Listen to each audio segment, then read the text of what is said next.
Welcome student of 11th Standard Commerce KB Rohumare Junior College Kopargaon. Today we have learned bookkeeping and accountancy in this subject. Unit number first, Introduction to Bookkeeping and Accountancy. Lecture number 11. My name is Professor Gaikwad KK. Let's start today's lecture.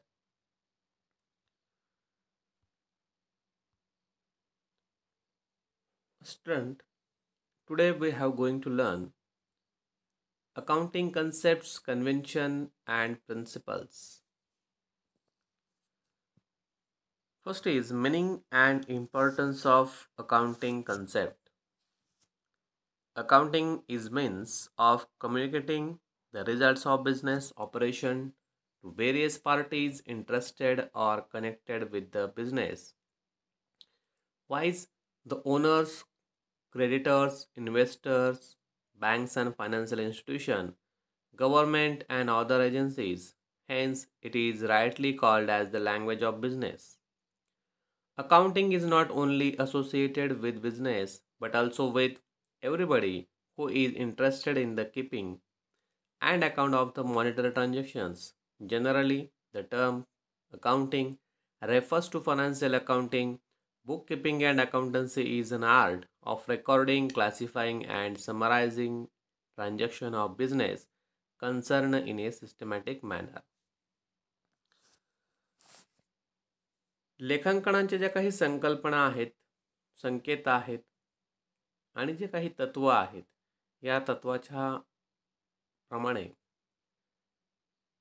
या अकाउंटन्सीमध्ये त्याचे काही जे importance आहेत ते importance संदर्भामध्ये आजच्या व्हिडिओमध्ये आपण चर्चा करत आहोत, की ज्यामध्ये सुरुवातीला आपण meaning and importance of accounting concepts म्हणजेच जी काही लेखांकीय संकल्पना आहे या लेखांकीय संकल्पनेचा अर्थ आणि महत्त्व यावरती आपण of communicating in results of business operation to various parties interested or connected with the business.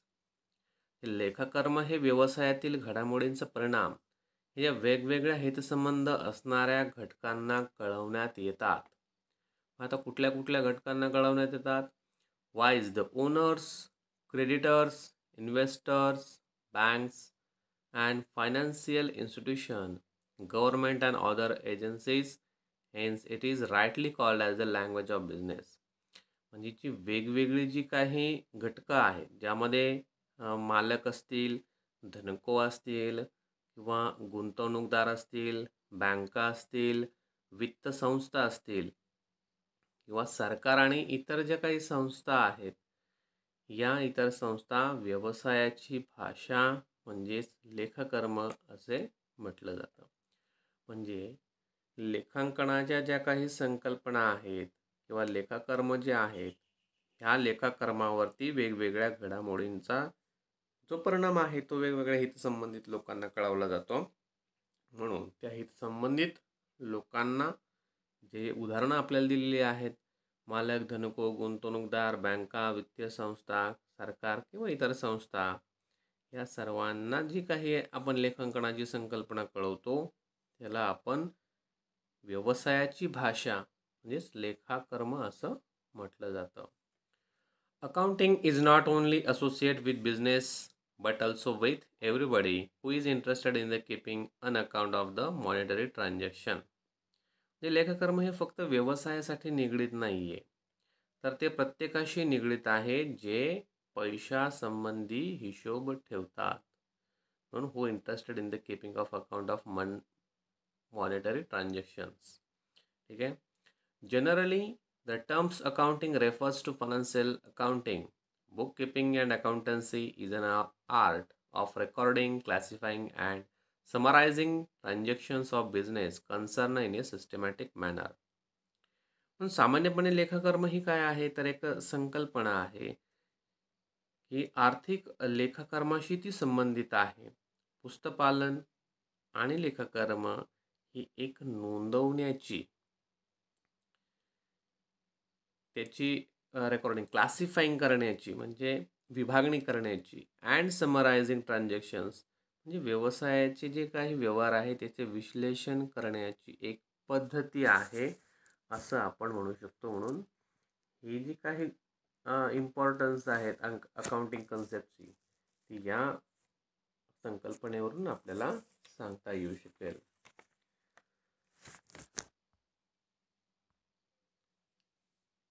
Next is importance of accounting concepts. मग आता अकाउंटिंग कन्सेप्ट्स आपल्याला काही सांगितलेले आहे ज्याला आपण लेखांकीय तत्व असं म्हणतो. त्या लेखांकीय तत्वांचे जे महत्त्व आहेत ते महत्त्व साधारणतः 5 प्रकारे आपल्याला सांगता येईल.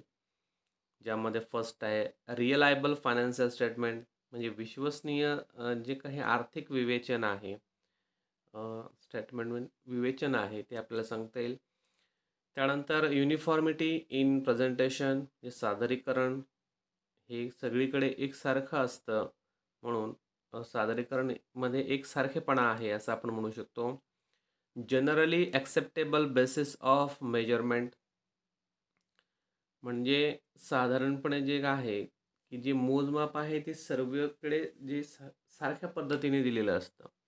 म्हणजे आपण कुठल्याही ठिकाणी जरी गेलो भारतामध्ये तरी आपल्याला जी लेखांकीय जी पद्धती असते ती आपल्याला सर्व ठिकाणी सारखी पाहायला मिळते.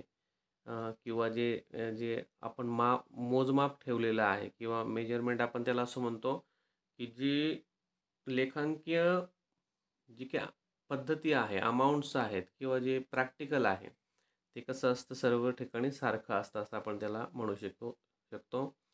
Next is proper information to all, म्हणजे ह्या लेखांकनाची माहिती आपण सगळ्यांना देऊ शकतो. जसं आपण मिनिंग ऑफ इम्पॉर्टन्समध्ये पाहिलं की कुठल्या कुठल्या व्यक्तींना आपण माहिती प्रोव्हाइड करतो, म्हणून ही इन्फॉर्मेशन सर्वांकरता योग्य माहिती असते असंही महत्त्व आपल्याला त्या ठिकाणी सांगता येईल.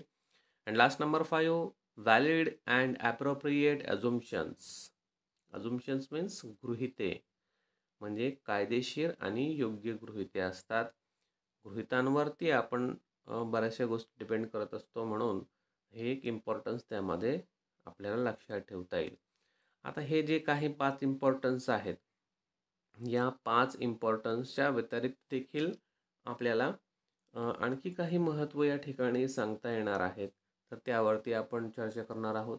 तर ही 5 इम्पॉर्टन्स सोडून आणखी काही जी महत्त्वाची तत्वे आहेत त्या तत्वांच्या संदर्भामध्ये आपल्याला चर्चा करायची आहेत. तर बघूयात कुठले कुठले आहेत ते.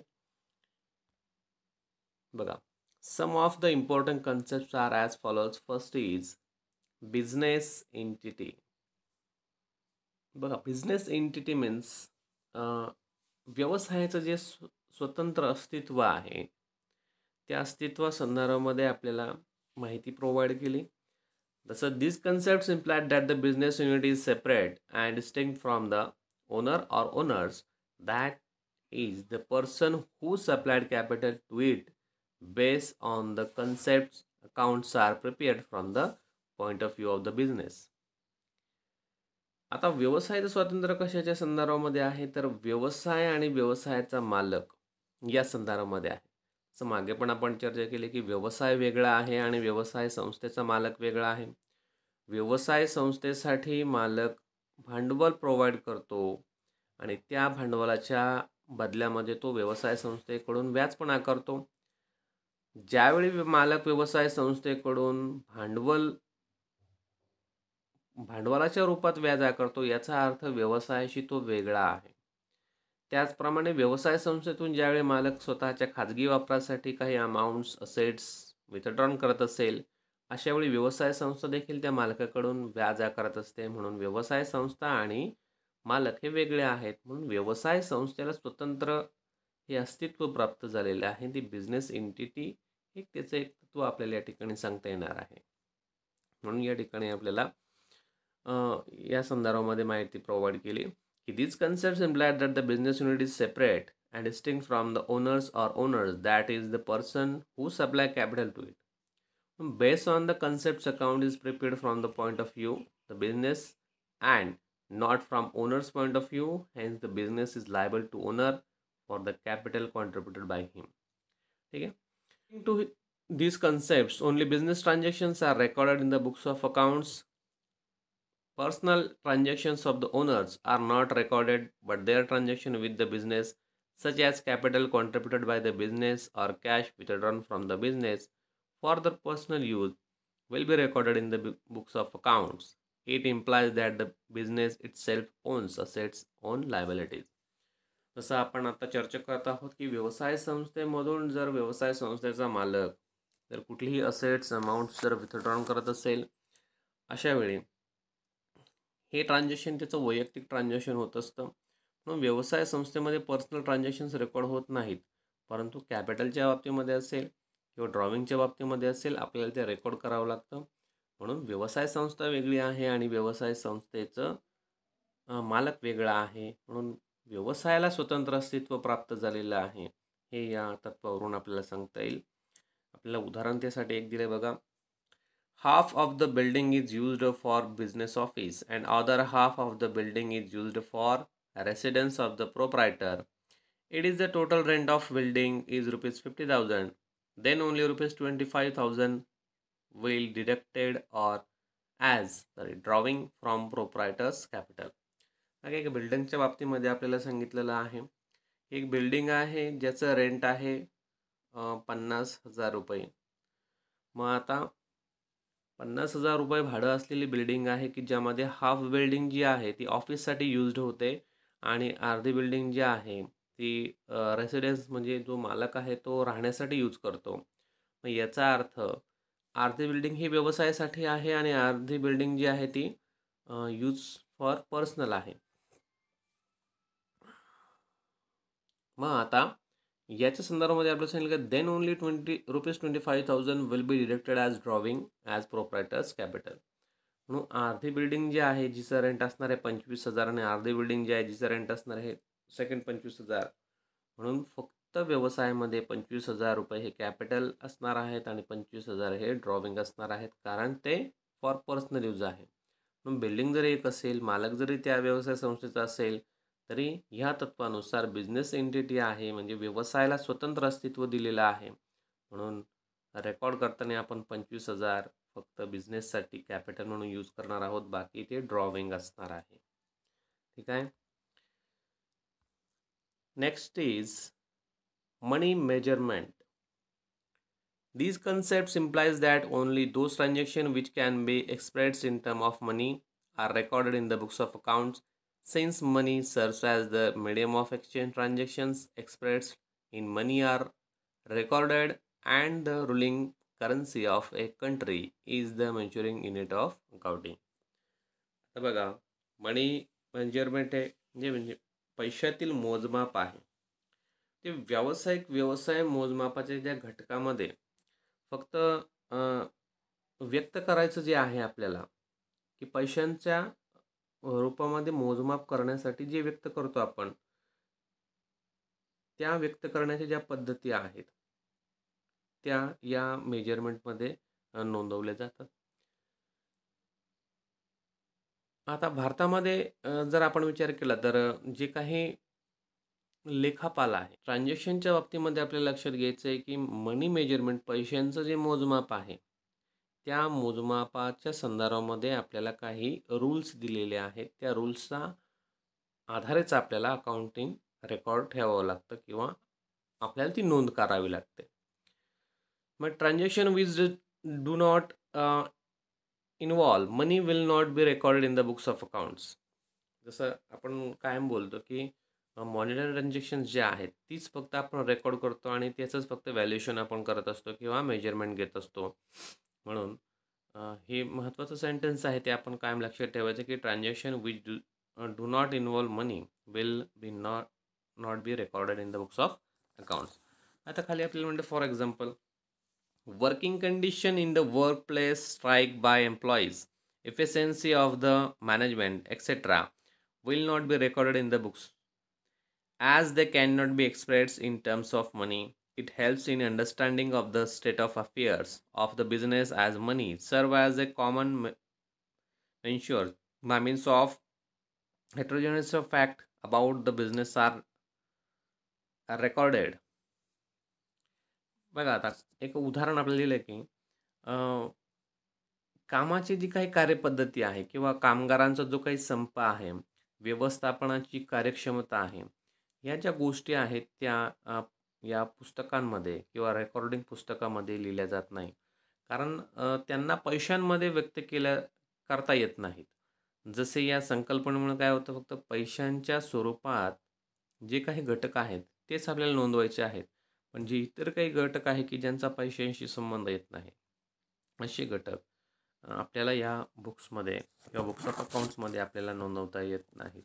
म्हणून हे जे काही निदर्शनं आहेत किंवा टाळेबंदी आहे, कामगारांचा संप आहे, या गोष्टी आपल्याला नोंदवता येत नाहीत. हे देखील आपल्याला या ठिकाणी लक्षात ठेवणं तेवढं गरजेचं आहे. खाली आपल्याला म्हणजे for example if of business has 5 computer, 2 tables and 3 chairs, the assets cannot be added to give useful information unless they are expressed in monetary terms.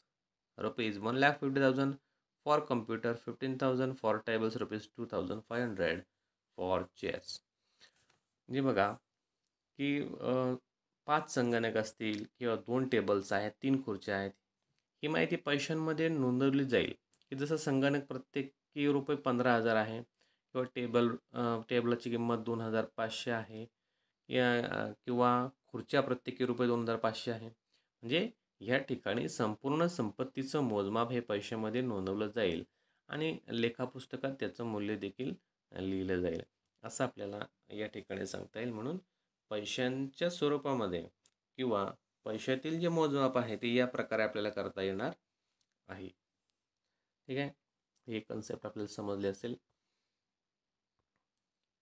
Next is cost concept, म्हणजेच मूल्य संकल्पना. An assets is recorded in the books on the basis of the historical cost, that is the acquisition cost. Cost of acquisition will be the base for the further accounting. It does not mean that the assets will always be shown at cost. It is the recorded at cost at the time of its purchase, but is systematically reduced in the books of value by charging depreciation. That is, furniture is purchased for rupees 3 lakh and some cost has been recorded in the books. In case the market value goes rupees 1 lakh or rupees 1,50,000, it will be not be considered. आता बघा, ही cost concept आहे म्हणजे मूल्य संकल्पना आहे. मग या मूल्य संकल्पनेच्या बाबतीमध्ये आपल्याला सांगितलं की an assets is recorded in the books of on the basis of the historical cost, that is the acquisition cost. Cost of acquisition will be the base for the future accounting. म्हणजे खरेदी करतेवेळी आपण संपत्तीची किंमत देतो आणि त्याच मूल्याने त्या संपत्तीची नोंद आपण पुस्तकामध्ये करत असतो आणि दिलेली जी मूल्य आहे ती सर्व लेखांकनाकरता आधार म्हणून ग्राह्य धरली जाते.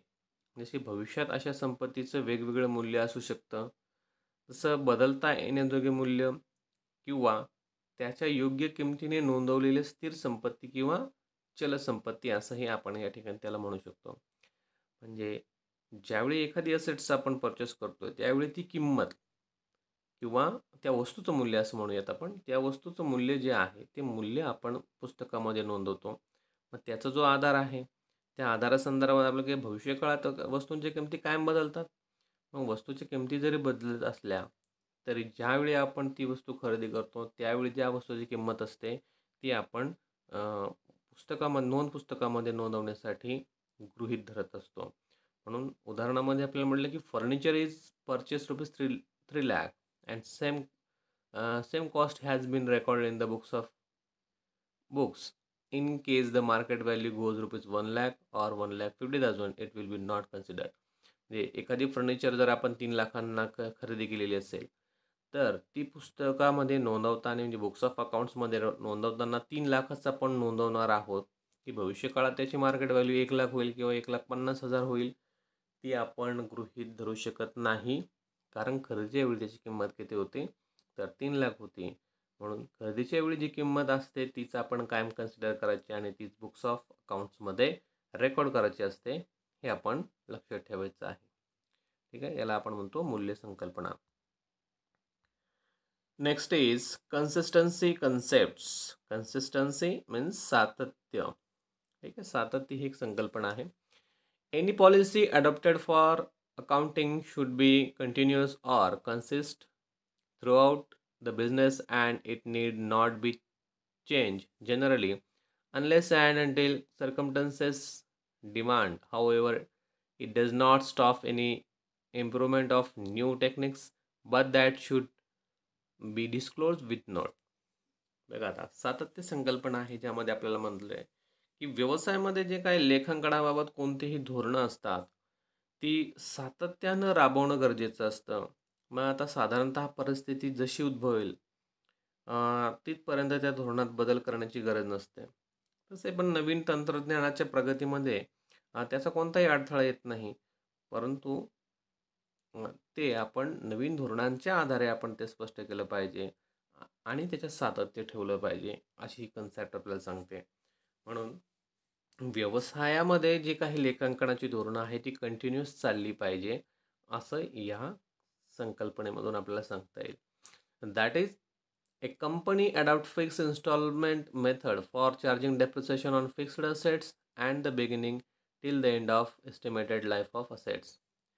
मग या संदर्भामध्ये आपल्याला काय सांगितलं की एखादी कंपनी ज्यावेळी फिक्स्ड इन्स्टॉलमेंट मेथड अडॉप्ट करते, कशाच्या बाबतीमध्ये, डेप्रिसिएशनच्या बाबतीमध्ये. That is a company adopt fixed installment method for charging depreciation on fixed assets from the beginning till the end of estimated life of assets. आता यामध्ये आपल्याला सांगितलं की एखादी कंपनी ज्यावेळी फिक्स्ड इन्स्टॉलमेंट मेथड ॲडॉप्ट करते, कशासाठी, charging depreciation on fixed assets. जी स्थिर मालमत्ता आहे, स्थिर संपत्ती आहे, यावरती आपण डेप्रिसिएशन चार्ज करत असतो. डेप्रिसिएशन मीन्स झीज किंवा घसारा, की जो आपण कायम फिक्स्ड असेट्सवरती चार्ज करतो. त्याची ही पद्धती आहे की फिक्स्ड इन्स्टॉलमेंट मेथड आणि रिड्युसिंग बॅलन्स मेथड अशा दोन मेथड असतात की ज्यामध्ये आपण पहिली मेथड जर यूज करत असू, ज्याला आपण म्हणतो फिक्स्ड इन्स्टॉलमेंट मेथड, या मेथडच्या संदर्भामध्ये ती असेट्स आणि त्यासाठी जे काही आपण जी कन्सेप्ट्स आपण रन आउट करत असतो त्या रन करण्यासाठी जी आवश्यक गोष्टी आहेत, जसं beginning till end after estimated life of assets, म्हणजे डेप्रिसिएशन चार्ज करताना असेट्सची जी व्हॅल्यू आपण कॅल्क्युलेट करतो त्या व्हॅल्यूच्या संदर्भामध्ये आपल्याला सातत्य ठेवणं गरजेचं असणार आहे, असं या कन्सेप्टमधून आपल्याला क्लिअर करता येणार आहे. Next is convertism. While recording the business transaction, we have to anticipate no profit but provide for all possible losses. It encourages a certain secret reserves by making excess provision to prevent losses.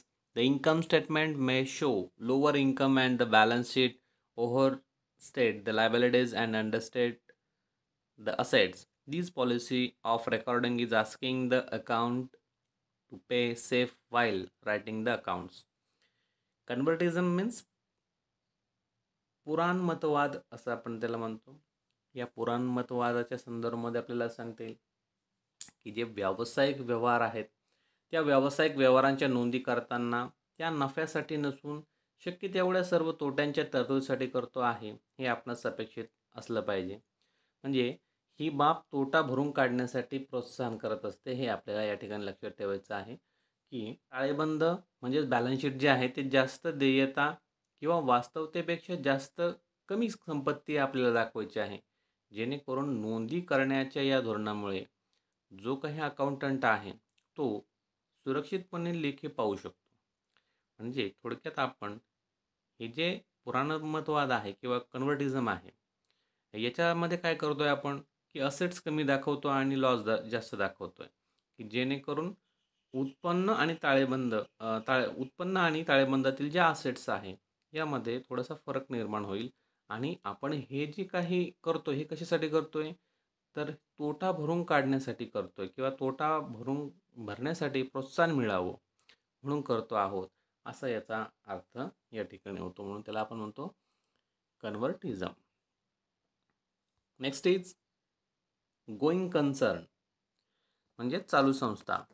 It is the basic assumption that business it is going concern and will continue its operation for future Going concern concepts influences accounting practice in relation to valuation of assets and liabilities, depreciation on fixed assets, treatment of outstanding and prepaid expenses, and accrued and earned revenue. For example, assets are generally valued at historical cost.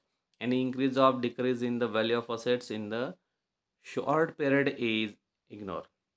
म्हणजे एक going concern आहे, चालू संस्था आहे. आता या संदर्भामध्ये साधारण सोपं आहे की बऱ्याच कालावधीमध्ये काय होतं की व्यवसाय सुरू राहील असं गृहीत धरलं जातं, पण व्यवसाय हा मध्येच बंद न पडता चालूच राहील किंवा अल्पावधीत तो बंद केला जाणार नाही. तर म्हणजेच याचा दुसरा अर्थ आपल्याला सांगतील की व्यवसायाला काय आहे तर दीर्घ आयुष्य आहे, म्हणून तो चालूच राहणार आहे. ही संकल्पना गुंतवणूकदारांना गुंतवणुकीसाठी किंवा पुरवठा करणाऱ्यांना आधार देण्यासाठी आणि बऱ्याचशा कर्मचाऱ्यांना सेवा देण्यासाठी मदत करते. म्हणजे संस्था ही कंटिन्यूस चालू आहे हे आपल्याला दाखवायचं आहे. मग व्यवसाय संस्था ही कंटिन्यूस चालू राहील, बऱ्याच कालावधीसाठी चालू राहील. व्यवसाय संस्था बंद पडणार नाही, ती दीर्घ आयुष्यासाठी चालू राहणार आहे किंवा कंटिन्यूस चालू राहणार आहे, खूप मोठ्या कालावधीसाठी चालू राहणार आहे, असं आपण गृहीत धरतो. कशासाठी? तर जे काही गुंतवणूकदार आहे ते गुंतवणूक करतात, पुरवठादार जे आहेत ते पुरवठा करण्यासाठी प्रोत्साहित झाले पाहिजेत, गुंतवणूकदार गुंतवणूक करण्यासाठी प्रोत्साहित झाले पाहिजेत. या गोष्टींसाठी आपण चालू संस्था आहे किंवा गोईंग कन्सर्न ही कन्सेप्ट अकाउंटन्सीमध्ये यूज करत असतो. ठीक आहे. तर हे जे काही इम्पॉर्टन्स आहेत, तर याही पुढे आणखी 5-6 इम्पॉर्टन्स आहेत. तर आजच्या तासाला आपण या चालू संस्था किंवा गोईंग कन्सर्नपर्यंत आपण इम्पॉर्टन्स पाहिलेले आहेत. उरलेली जी इम्पॉर्टन्स आहेत ती आपण पुढच्या व्हिडिओमध्ये समजून घेणार आहोत किंवा त्यावरती चर्चा करणार आहोत. म्हणून दिलेली जी काही कन्सेप्ट्स आहेत, जी तत्त्व आहेत, ती तत्त्व पुस्तकांमध्ये पण दिलेली आहेत. ती तुम्ही वारंवार वाचा आणि त्याच्या नोट्स वहीमध्ये तयार करा. ठीक आहे. थँक्यू.